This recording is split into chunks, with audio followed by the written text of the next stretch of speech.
Game 7, Mieses vs Alekhine, Scheveningen 1913. It starts out with the center game. It is quite evident that such displacement of the queen at an early stage of the opening is not likely to reap any advantage. However, Black is compelled to play with precision in order to give his opponent no time to start an attack against the king side or the center. The white queen installed at g3 via this maneuver, queen e3, queen g3, would exercise pressure on black's king side if black chooses to castle king side. So knight c6, queen e3, and Alekhine chose bishop e7. Later in the game, he plays with bishop h4, and the idea must be centered around this maneuver. But knight f6 is also good, and Alekhine noted this as well. He gives the variation e5, knight g4, queen e4, and now an important idea, d5. Kind of looks a bit strange because white can take en passant with check, but we'll see the point.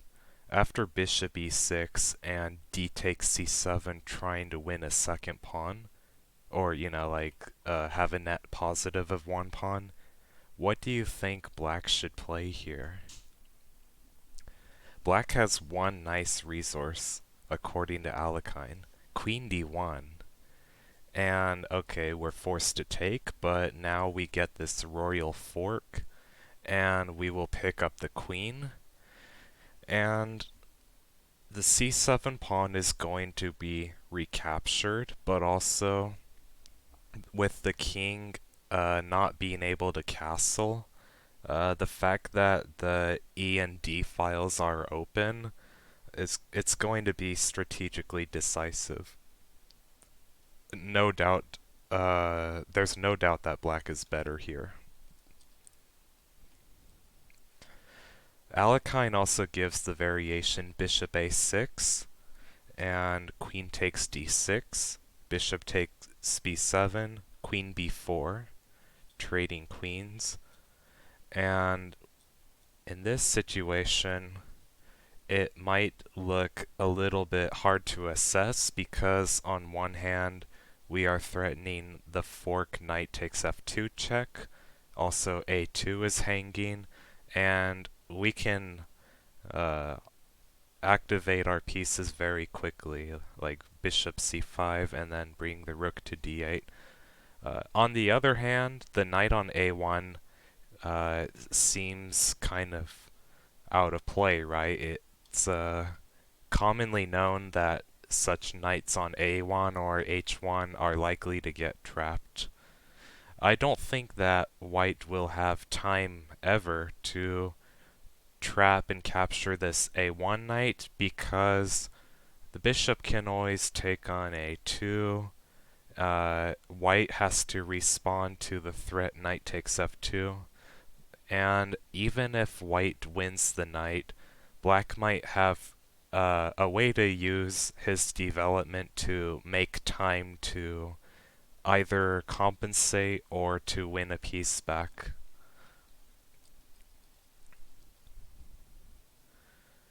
So knight f6 was good, and e5 was not a problem, but Alekhine chose to play bishop e7, and we see bishop d2, knight f6, knight c3, castle, castle, and now another important moment, d5. This is strategically risky because the rook on d1 is lined up with the queen on d8, but the thing is that black needs to try to extract the maximum return from his development advantage. If black chose something like d6, then not only will white find time to develop his last pieces, but he will also find time to harmonize them and position them on good squares where they won't have any tactical issues, that kind of thing. So d5, ed5, knight d5, queen g3, bishop h4. Nice idea, and not giving white time to play with his bishop h6 idea. Queen f3, blocking f3, the most natural square for the knight. And black goes ahead and plays bishop e6, which literally sacrifices after bishop e3. And I will show you what I mean in a second.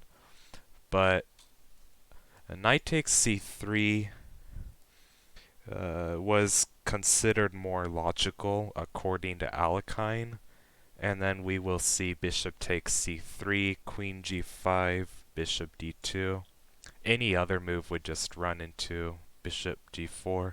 Well, like king b1 would have run into bishop g4. Queen c5, bishop e3, queen a5.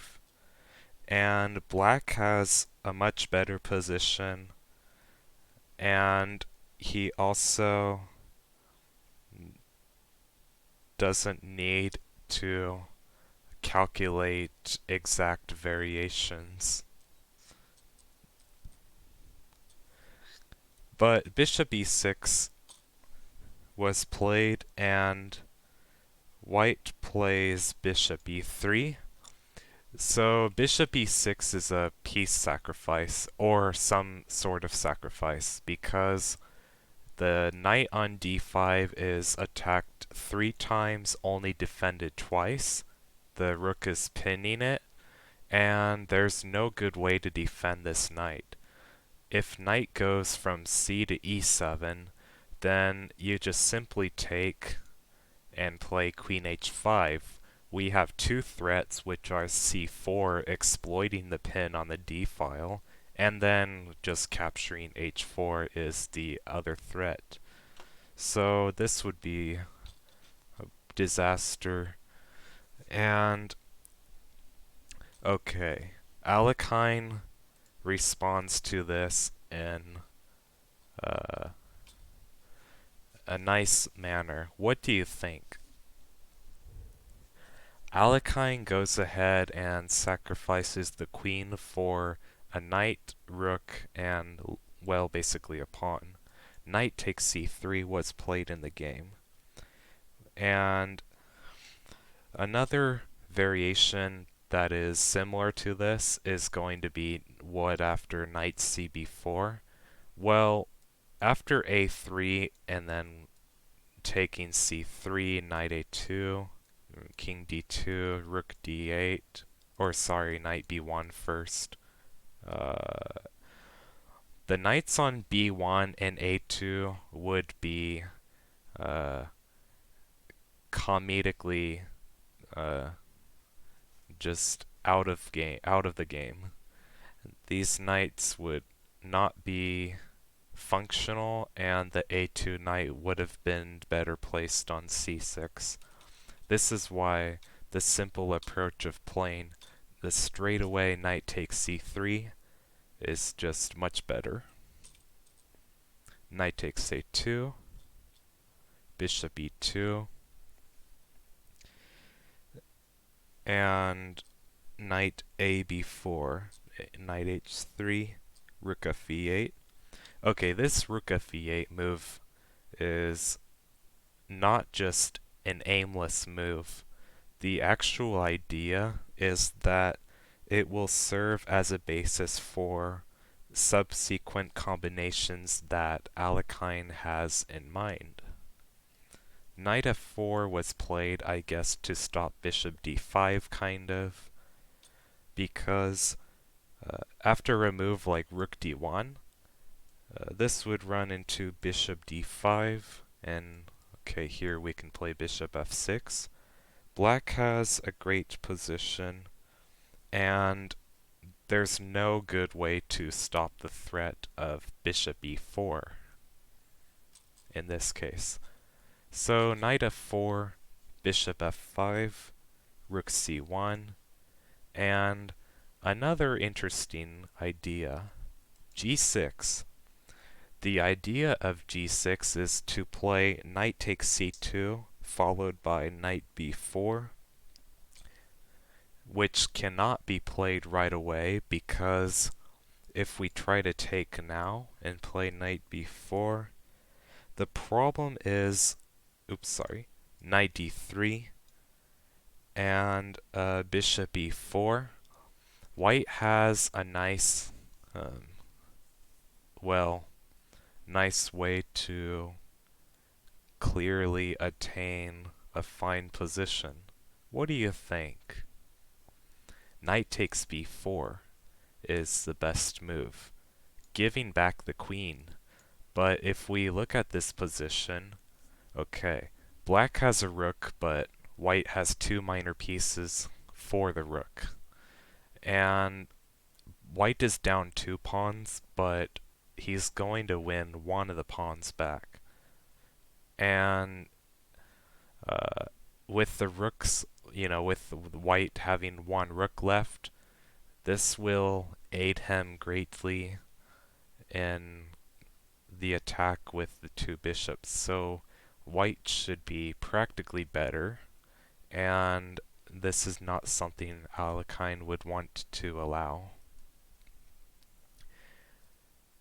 So it was g6, preparing this combination. g4, bishop e4. Yeah, g4, the point of it is to basically force an exchange of this dangerous bishop, because there occurs queen h3, bishop f6, and now bishop f3. The key idea of behind g4, trying to exchange this bishop. And indeed, white seems to be able to disentangle his forces. Alekhine, however, was not so concerned because he felt that black's position would be strong anyway. He welcomes this exchange and plays knight e5, and now queen e2. If queen takes b7, then rook b8 would be very risky for white to allow just the bishop on f6, rook on b2. It's just working very well together on the b2 point. So queen e2 and c5. Another very important moment, maybe the most important moment in the game. It looks a little bit strange maybe, but the idea is that after a move like c3, black wants to put his knight on d3 and then later on put a pawn on c4 to cement this knight, to create a very strong outpost, like what I would call a bone in the throat. Basically, pawns are the best way to support farly advanced pieces, and this is solely the idea. In the game, white just played rook g1, but it's interesting to analyze this variation because it might actually be white's best chance. Alekhine had in mind knight e3, queen takes, rook takes, knight takes, and then knight c6. And Alekhine writes that black's kingside is stronger and more solid than white's kingside. Therefore, white has to try a counterattack, but a non-existent one, as black would never allow one. Later analysis shows that maybe rook d1 is just like a dead draw, but I think Alekhine had in mind that he wanted to play like rook e2 with b6 and kind of shut white down. So maybe bishop c5 was the best attempt, but playing Alekhine, it was kind of intimidating, right? So I think white trusted Alekhine and just played rook g1. And okay, this is definitely not best. c4, following black's plan. h4, knight d5, take an f4. G5 is also interesting to analyze. Rook d1, rook b5, and bishop d4, rook e6. And Alekhine included all these variations and concluded that black has the advantage. But later analysis shows that maybe white is doing well after queen f1 with the idea of f4. Maybe Alekhine just didn't take this so seriously because it looks kind of weird to allow the knight to go to f3 or something. But okay, it's old chess. So f4, knight d3, kind of exploiting the fact that the e3 bishop was pinned, or that the defense of the bishop is very loose after the f4 pawn moves. Queen f3 was played. If we take, then we take back with, not with the pawn, sorry, but with the rook. Rook g3, bishop d4, just, we want to completely pile down on this piece. And this is not going to be so good for white. But it was still favorable to what happened in the game, maybe. Because at least white captures the dangerous c4 pawn. By the way, after this queen takes d3 is not so good, because at first glance it looks like white is doing good, but okay, we have rook e1 and then we just promote the pawn. It's losing. So that's what happens after cd3. So queen f3 was played in the game, and black plays rook b5, kind of allowing cd3, which is probably the best move, because if white plays b3, then rook a5 is a move threatening checkmate. cd3, c takes d3, renewing the threat. King c1, bishop c3, renewing the threat. King d1, rook a1. And Alekhine stops here and writes that white is just defenseless. But it's very curious why he did not include the variations further, because this is kind of an important tactic. What do you think? How should black finish the game off after bishop c1? The best move is rook e1. Kinda nice. The idea is to sacrifice the second rook. And now after king c1, d2, there's first king d1, first of all, would just run into this variation, of course. But after king c2, we should not really we should not promote to a queen. How do you think we should promote? To a knight, of course. This is definitely the best approach. So this is a clear win for black, and again, I'm kind of surprised that Alekhine didn't mention this any further, because this tactic is very important to justify the analysis. So cd3, rook b2, king c1, cd3, king d1, rook g2 would transpose into a line we will see, king d1, rook c8 exclam.